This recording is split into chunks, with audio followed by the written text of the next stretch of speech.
What the heck are you doing here? Do I have no privacy anymore?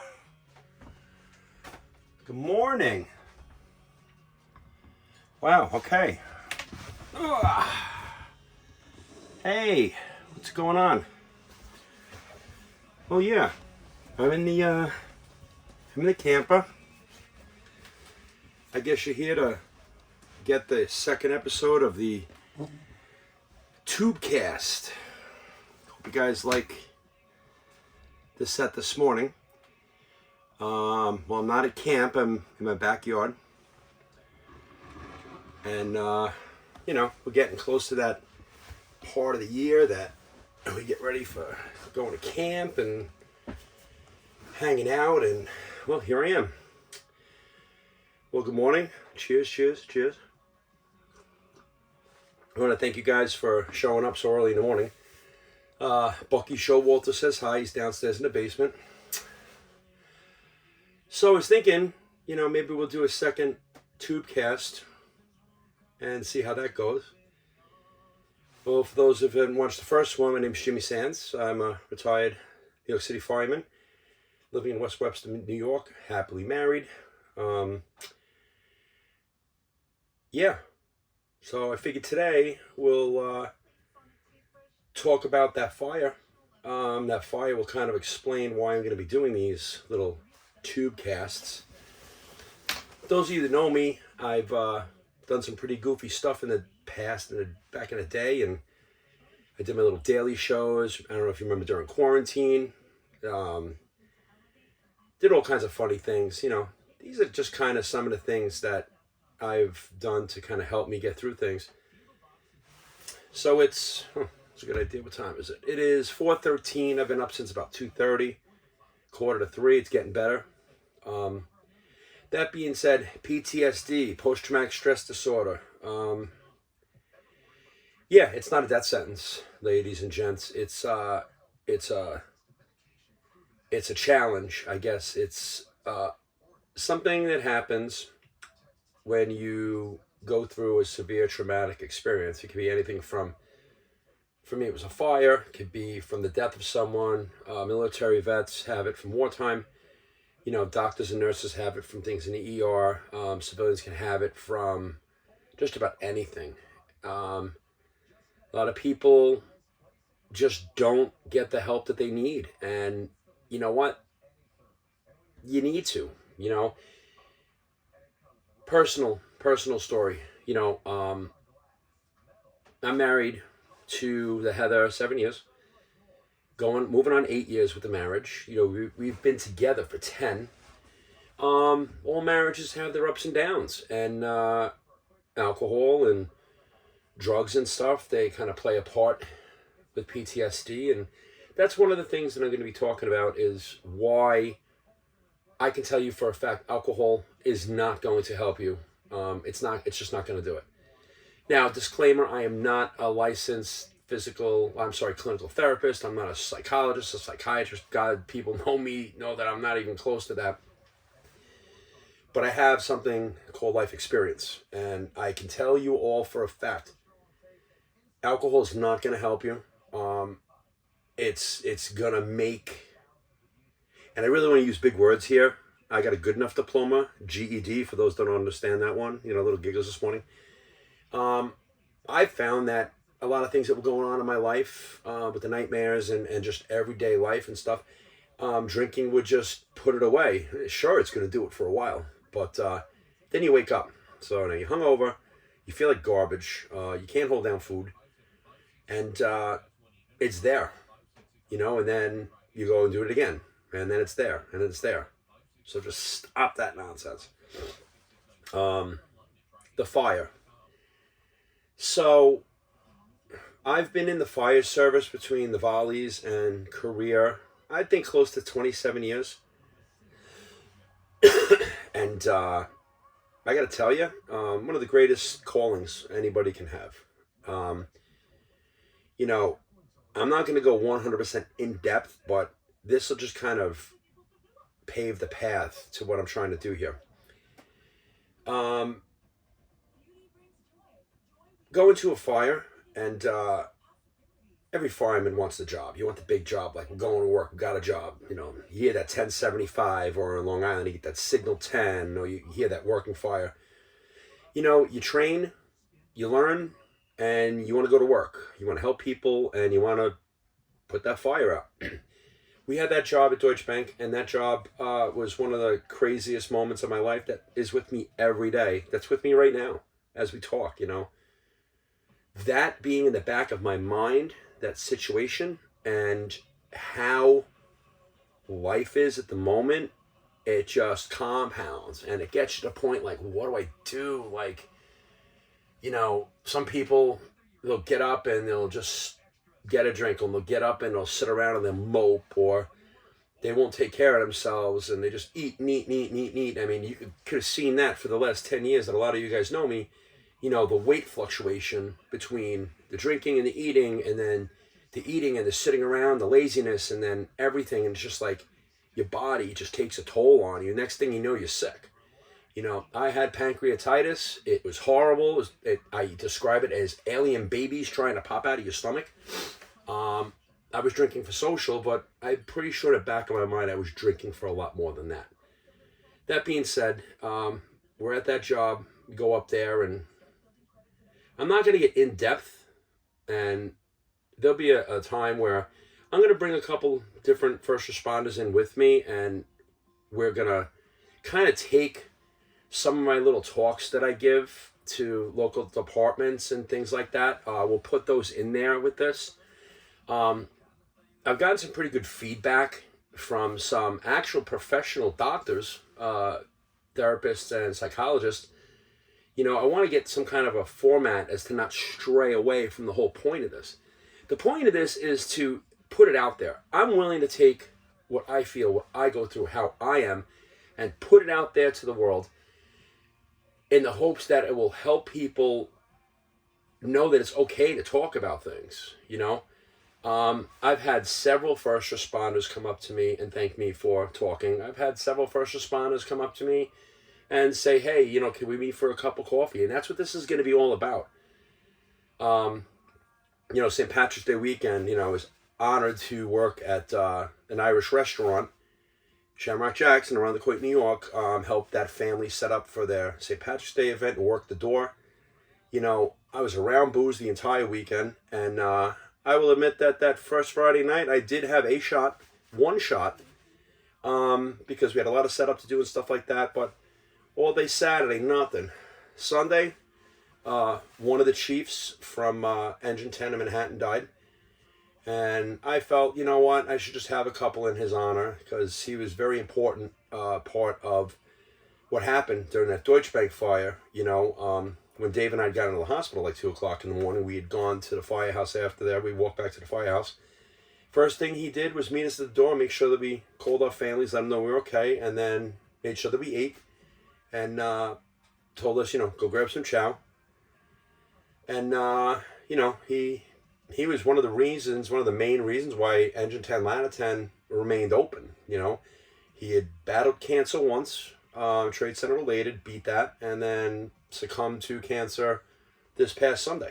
So it broke my heart that I couldn't go down to the funeral, but, you know, I've been injured, you know, my back, my shoulder, you know, I'm working on the car, there's issues with that, you know, it's so much at one time. I think it's understood. But that being said, had a couple of Guinnesses, worked all day Monday at the door, St. Patrick's Day. The owner told me, you know, you're all done with your station, you know, come on up and have a drink. And you know what I did? I did have a drink. I had a bunch of drinks. I did it because it was St. Patrick's Day, and I got to talk to a lot of people. One thing that was great was I got to I remembered a lot of people that I haven't remembered that I've met over the course of the last 10 years. Music was great. There was a U2 cover band that played a song for my brother, dedicated that song to my brother. You know, U2 was one of Mikey's favorite bands. You know, we're about to get into the time of year where everybody's going to be out, everybody's going to be doing stuff. You know, coming out of your winter hibernation and everything like that. So the goal of this is random videos, and we're going to have professionals sit down and talk. You know, I have a therapist that's out in Indiana that I've known for a very long time. She's intrigued by this. She'd like to jump in and stuff like that. And I've spoken with Dr. Carla. I think she's going to be jumping in at some point. You know, she's going through some things out there on the West Coast. You know, so hopefully we get her in and get some stuff. But as I start putting these videos up, I'm going to put some links up, and I'm hoping that people will go to them. Look, guys, girls, it's okay to not be okay. It's okay to talk about your feelings. It's okay to talk about the job. It's okay to talk about problems that are hurting you and things like that. You know, we can get through this together with the support of our friends and family. And if we can't do that, we're going to sit down at a table, and I'm in my kitchen table in my camper. I've got a little camper that I can tow with the Jeep. Sorry, I needed to hydrate. And we can sit down and have a conversation, you know. I'm hoping this makes it a little bit easier to break that stigma, you know. And this encompasses everything, ladies and gents. I mean, everything from, you know, family troubles to broken marriages, divorces, you know, bad calls to the first responders, you know, the crazy world we live in. I mean, I go on the Twitter and it just boggles my mind to see the mental health crisis in this country. And here's something even more interesting. And you shouldn't be deterred from this. So I had pretty decent insurance. And I'm not ashamed to say it. My wife and I have been going through some problems. And it got to the point that we needed to talk to somebody neutral. So I made calls and stuff like that. It's amazing how my insurance does not cover these therapy sessions. They talk about you could do this super bill and, you know, send it to the insurance company. You, me, and everybody else in the world knows that once you do this and you send it to the insurance company, they're going to be like, no, we're not going to cover it. So I'm paying out of pocket. And you know what? It's worth it. But it's also better too, because if you do your research online, and I will get links up there at some point, HIPAA, you know, for first responders, you know, you should be nervous that if you go through your insurance to go talk to someone, your job could hold that against you. And that's like, well, I need to talk to someone, but, you know, I don't know what to do, and I'm not going to do that and pay out of pocket. We've gone to 3 sessions. I got to tell you, it's like I just met my wife all over again. Just 3 times. We're going back again on Monday. I mean, these are important things. Same thing goes for what you're going through. Don't be deterred. I would rather spend anywhere from $100 to $140 a week to sit down with somebody neutral, professional, so we can both learn how to communicate with each other, so we can both learn to talk to each other, so we can share what's going on in our lives and in our minds without having this humongous fighting and resorting to the booze and doing stupid things and getting into trouble and just making it uncomfortable and that awkward feeling of, like, you know, what it's like to be living at home and not speaking with each other. You know, and it's the same thing at the firehouse too. You know, if you got things going on, in the back of your mind, I got to keep a game face on, but I'm holding in all of this stuff. I don't want the guys to see, I don't want the girls to see that I'm stressed. You know, they're going to start doubting me and stuff like that. It's okay. You could pick up the phone. You can make a phone call to your senior guy. You can make a phone call to your best friend, to your mother, your father, you know, to anybody. Say, hey, you got a few minutes? A 10-minute phone conversation with somebody close to you is going to help you. And at first you might be like, all right, I feel good for an hour, and then it happens again. But as time progresses, it does get easier. You know, you're also going to find that people will step back from you in your life. They don't want to be part of what's going on. They may have things going on in their life and they feel that they can't control their own lives, and how do they have time to help other people? Well, you know what? It is what it is. Your true friends are the ones that are going to be there throughout everything. They're going to be there. You know, you run into money issues, you make a phone call, somebody lends you a couple bucks. You need a ride from someplace because you boozed up too much, pick up the phone, somebody will come pick you up, you get an Uber. You know, as we move forward in these little tube casts, there's going to be a whole lot of different things we're going to talk about. And I'd really like your input as far as what you'd like to ask me. And no question is too silly. No question is too far. You want to ask me what I wear when I go to bed at night? I wear shorts and a t-shirt, depending on how hot the heather is. And I got a hot wife, I'll tell you that. I'll answer it. I want you to feel comfortable. And think of this as a kitchen table talk. And that's what I'm talking about, is talking things out at the kitchen table. The focal point of every house, every firehouse, every EMS station, every police precinct, even a Tim Hortons that PD goes to and sits down and has a cup of coffee in the morning, or at Change of Tour, We'll do this together, and I'm willing to do this with you. And you know what? I'm not getting anything out of it, except I know I'm trying to help. And I don't want money out of it because I don't need it. Sometimes the regular conversation will help you. And listen, everybody needs to take a deep breath about the status of our country and what's going on. We need to stop fighting about all of this stuff. It's so disgusting that, and I've experienced it too, I have a lot of friends that I really love and care about that are exactly opposite in feeling about what I feel about our government or our administration. I respect everybody's opinions. And that's fine, that's great. We're entitled to that. But some people take it a little too far and they separate themselves. And if you're going through things, that could generate issues. Bottom line is, we're above ground. We're done with the winter so far, except up here in West Webster. I guess we might be getting snow next week or whatever. No, I don't care about that. I'm sitting in a camper right now. Heat works, that's good. But, just a little tube-cast to get started here. I'm probably going to do this in different locations. I mean, hell, I might even do this on a beach. I might even do this in the woods. I might even do this in a car. Who knows? I'm trying to keep it interesting. But that being said, look, if anybody needs to talk or reach out, you know how to get in touch with me. Send me a message on YouTube. You can send me a message on the Book of Face.